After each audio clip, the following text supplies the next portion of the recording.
건선을 겪고 있는 분들을 보면 네. 당연히 몸도 힘들지만 마음도 둘 다 힘든 질환인 것 같아요. 네, 맞아요. 얼굴에도 이게 건선이 생길 수 있기 때문에 사회적으로 좀 더 약간 자존감이나 좀 사회적 관계를 어려워하는 분들이 있습니다.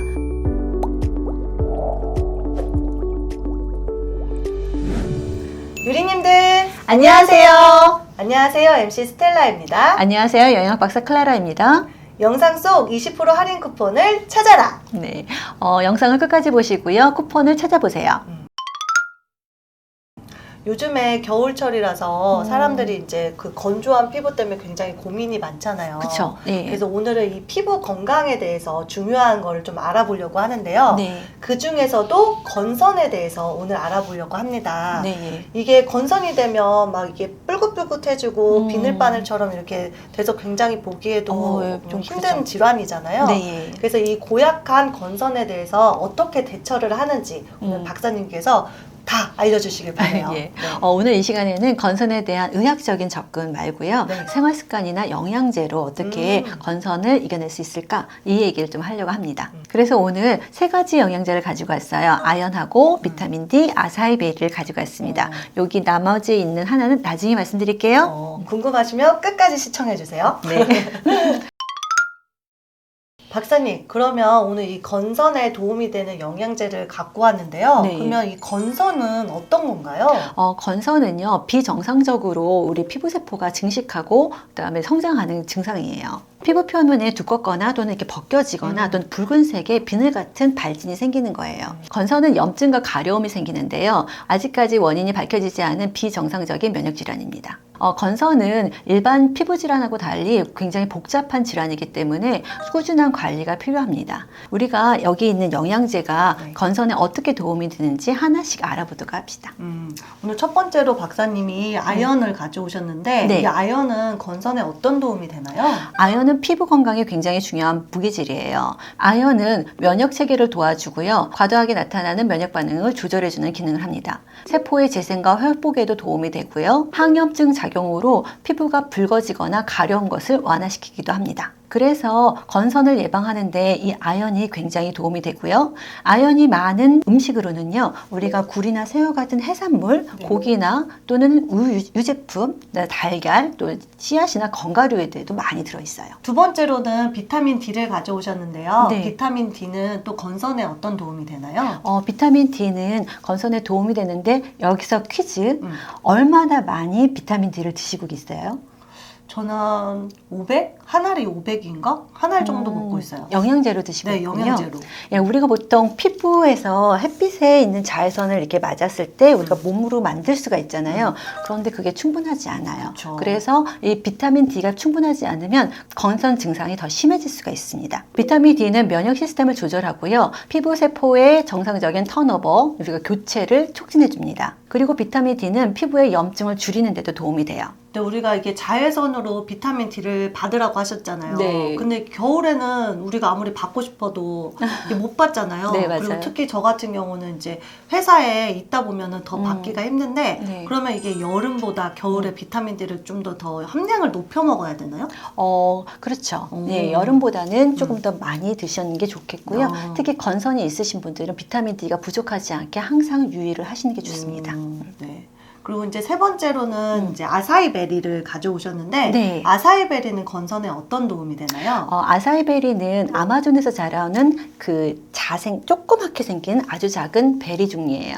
아사이베리는 항산화력이 높은 안토시아닌을 아주 풍부하게 가지고 있어요. 그래서 염증을 완화하고 세포를 보호하는 데 도움이 되지요. 그리고 피부 재생에 도움이 되는 비타민 C와 식물성 오메가3, 6, 9을 풍부하게 가지고 있어서 피부 재생에도 도움이 됩니다. 그리고 아사이베리는 강력한 항산화제로 자유 라디칼을 잡아서 없애주기 때문에 우리 항염증뿐만 아니라 피부의 자연 방어막을 유지하고요. 그 다음에 다양한 환경 스트레스로부터 우리 몸을 보호해줍니다. 건선을 겪고 있는 분들을 보면 네. 이게 막 몸을 이렇게 옷으로 가리거나 네. 이렇게 위축이 되는 것 같아요. 네. 그래서 뭐 당연히 몸도 힘들지만 마음도 둘 다 힘든 질환인 것 같아요. 네, 맞아요. 건선은 이게 붉고 그다음 비늘같이 생기잖아요. 그러니까 이게 전부 따끔거리고 가려워요. 그러다 보니까 자꾸 긁게 되고 그쵸. 건조하고 그러다 보면 여기가 상처가 나서 염증이 생긴단 말이에요. 그리고 이제 팔꿈치나 무릎이나 또는 이게 두피나 얼굴에도 이게 건선이 생길 수 있기 때문에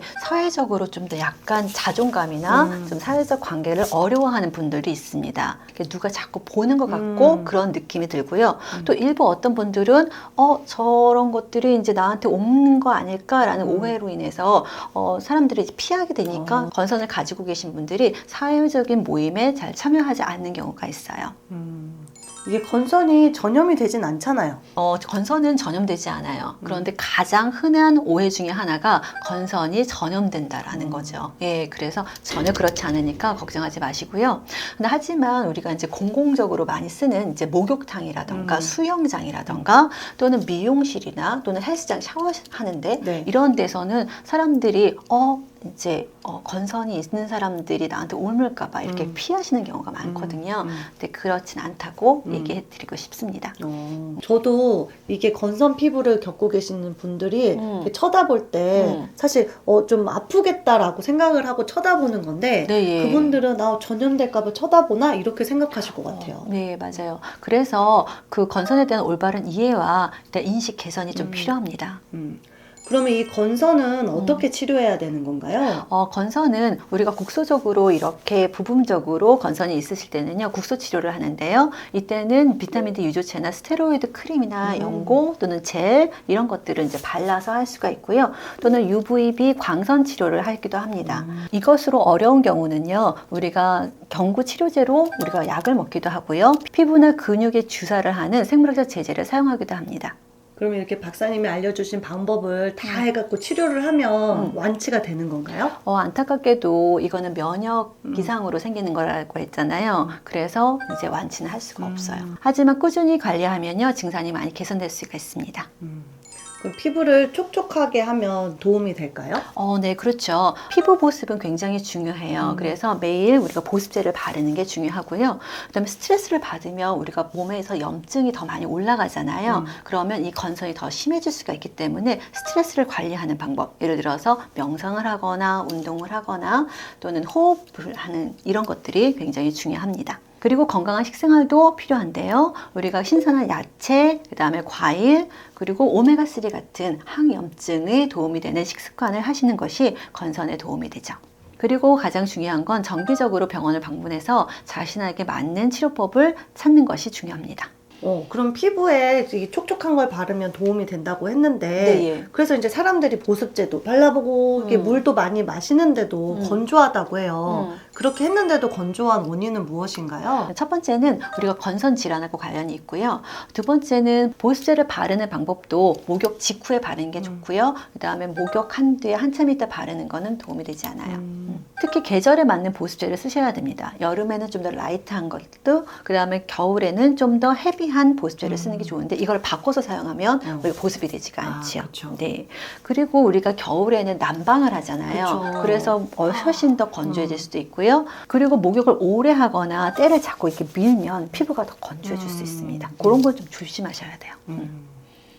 그러면 우리가 건선 진단이나 이게 뭐 치료를 늦게 하면 다른 질환이 또 생기기도 하나요? 예, 건선은 면역 질환이기 때문에 이게 만성으로 되고 오래되면요, 이게 건선 관절염으로 이어질 수가 있습니다. 건선 환자 10명 중 1명이 건선 관절염을 경험하는데 이 질환의 증상은 우리가 피로감이 있고요. 힘줄 주변이 이제 붓거나 통증이 있는 것, 그 다음에 관절이 많이 아파요. 예, 그래서 특히 작은 관절, 손가락이나 발가락에 염증이 많이 생깁니다. 그리고 이거를 6개월 이상 방치하고 이제 뒀을 때는 완전히 관절이 손상이 될 수 있어요. 그러니까 건선을 쉽게 보시면 안 되고요. 꾸준히 관리를 하셔야 됩니다. 피부뿐만 아니라 이렇게 관절에도 그렇게 영향이 예, 완전히 가는군요. 손상이 될 수가 있어요. 건선 환자한테는 이 햇볕을 보는 게 좋다고 하던데 네. 제가 생각했을 때는 왠지 햇볕을 보면 더 건조해지고 따가워질 것 같은데 네. 안 그런가 봐요? 자외선을 많이 쬐면 이렇게 말씀하신 것처럼 따갑고 이제 자극이 되지만 네. 적당한 햇볕을 쬐는 것은 또 건선에도 중요해요. 자외선이 피부 세포의 성장과 염증을 조절해주기 때문이에요. 그리고 까먹지 마시는 거는 이제 자외선 차단제를 바르시는 게 좀 좋습니다. 자외선 차단제를 바르면요, 햇볕을 적당히 쬐면서도 피부를 보호할 수 있기 때문에 그래요. 박사님, 마지막으로 보니까 이게 제가 처음 보는 오일인데 이 캐스터 오일? 네. 이것도 그냥 마시면 되는 건가요? 마시지 마시고요. 마시면 설사하세요. 아, 그래요? 예. 이거는 피부에 바르는 오일입니다. 아. 예, 건선에 굉장히 도움이 돼요. 그러면 이 캐스터 오일은 건선에 어떤 도움이 되나요? 캐스터 오일은 피부 보습에 굉장히 좋고요. 수분을 이렇게 촉촉하게 잘 유지하는 효과가 있어요. 뿐만 아니라 그 리시놀레산이라는 성분으로 염증을 줄여주는 데도 효과가 있고요. 그리고 피부를 재생하고요. 그 다음에 피부를 부드럽게 해서 가려움증과 따끔거림을 완화시킬 수가 있어요. 그래서 건선에 도움이 되죠. 그러면 뭐 건선에도 당연히 좋겠지만 네. 지금처럼 겨울철에도 굉장히 피부가 건조하잖아요. 네. 겨울철에도 사용해도 괜찮겠네요? 네, 이거는 피부를 촉촉하게 하기 때문에 이제 겨울에 건조하고 이게 까칠까칠하잖아요. 네. 그때 굉장히 도움이 됩니다. 그러면 이거를 어떻게 사용해야 되나요?